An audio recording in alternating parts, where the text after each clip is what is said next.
For the past 3 weeks, we've been celebrating Advent. Advent derives from a Latin word, adventus, which just means coming. And so in the celebration of Advent, we're celebrating coming of Jesus Christ, the coming of God Himself as He takes on human nature and lives among His people. And one of the interesting things that I always think about in the Advent season is that God does not only come one time to earth.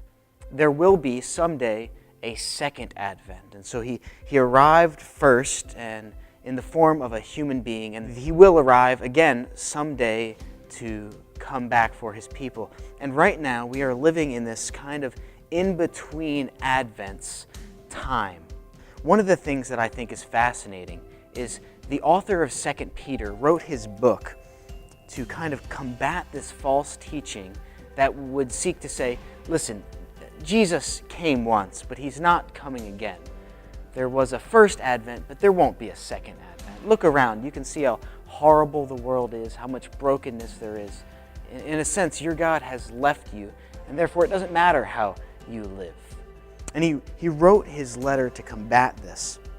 And nearing the end of the letter, he says, since all these things are thus to be dissolved, that is, since all of this physical earth will someday be destroyed and God will come again and make all things new, installing a new heavens and a new earth, what sort of people are you to be in lives of holiness and godliness, waiting for and hastening the coming of the day of God?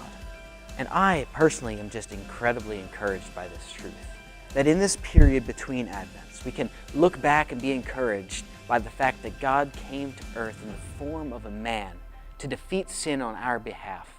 And it is because we know that God will come again that we are to live our lives in holiness and in godliness, knowing that someday He will return, establishing His kingdom on earth consummately in final form as God dwells with His people in perfect righteous unity.